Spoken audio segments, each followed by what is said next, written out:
Hey guys, sorry I missed you. Let's go through everything right now so you don't miss a thing. First reminder, of course, is if you still haven't picked up your book club book, you can still do so. Remember, those are available outside Blue Ridge Middle School by the front doors outside on a blue cart marked English 8. You can go and find your name that's on a sticky note sticking out of a book that our books are arranged in alphabetical order by last name. Grab your book, grab a short story paper packet to go ahead and take with you, and off you go. Remember, if you signed up for an ebook, and if you check that link down below in the description here, and if your name is in yellow, and you notice that yellow means you get an ebook, you're not going to pick up a physical book. I'm going to email you directions on how to go ahead and access and read your ebook on your Chromebook. So how about that? So just a little heads up about ebooks.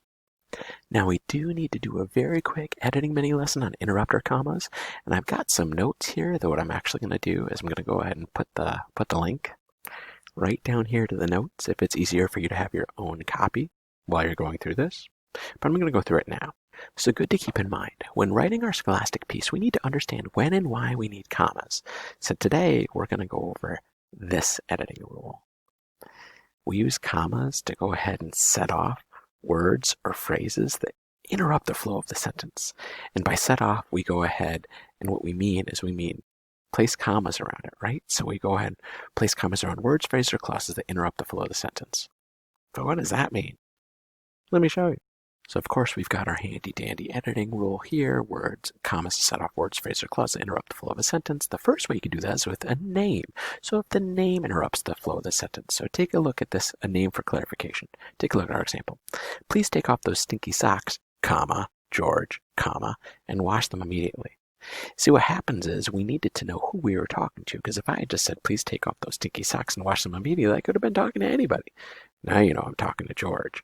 But if I put in name George for clarification, I have to surround George's name or any name here with commas.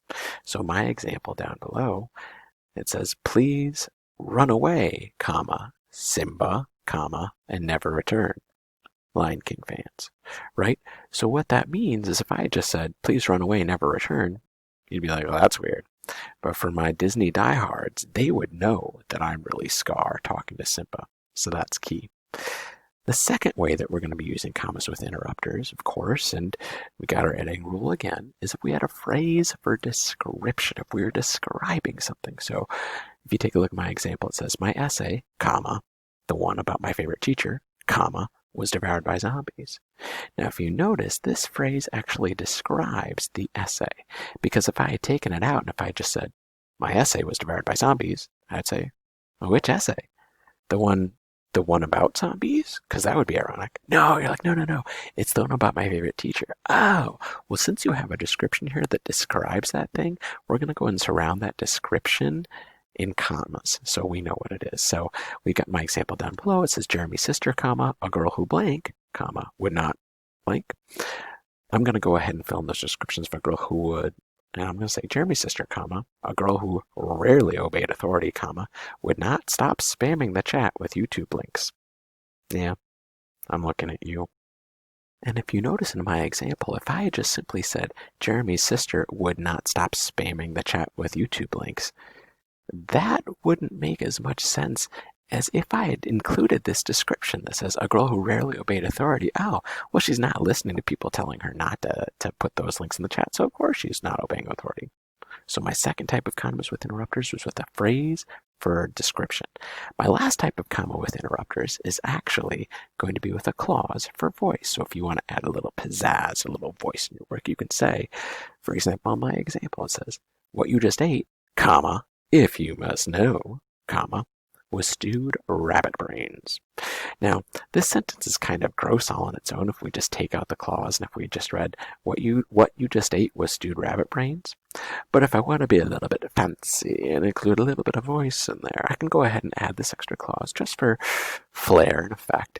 And I can say, what you just ate, comma, if you must know, comma, was stewed rabbit brains. So that's a way you can kind of add in an interrupter for voice. I'm going to go ahead and I'm going to go ahead and put this example down at the bottom. It says my iPhone, comma, which I still can't blank, comma, has the power to blank. And we'll fill it in. My iPhone, comma, which I still can't bind anywhere in my bedroom, comma, has the power to mute people in real life when I don't want to hear them speak. And those are our 3 types of commas with interrupters. Interrupters using a name for clarification, interrupters using a phrase to describe the thing that we're talking about, and interrupters adding voice or flair to what you're talking about.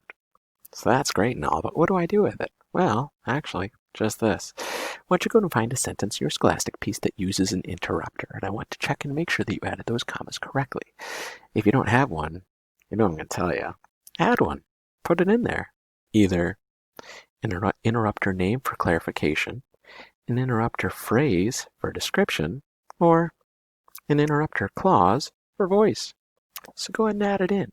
Remember, this is actually a really good revision opportunity to go ahead and add a little bit of sentence rhythm to your piece.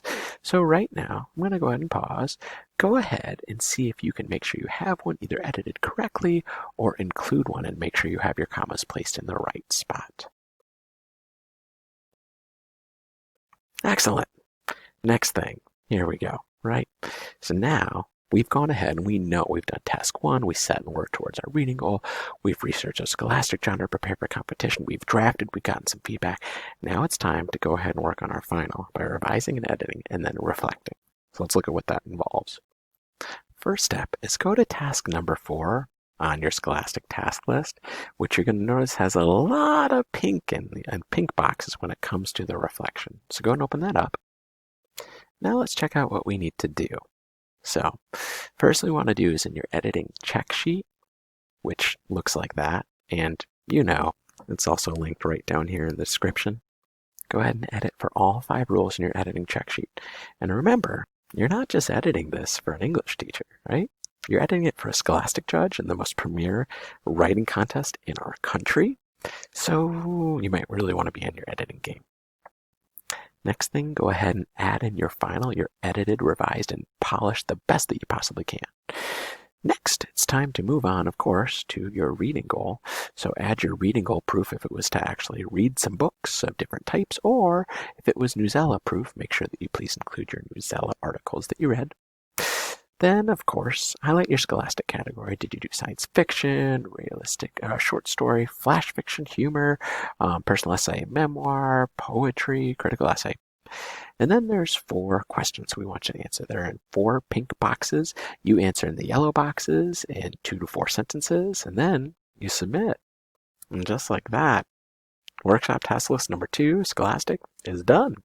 So I'm going to go ahead and let you get to it. If you have any questions, of course, always feel free to email me. But otherwise, good luck. You got this.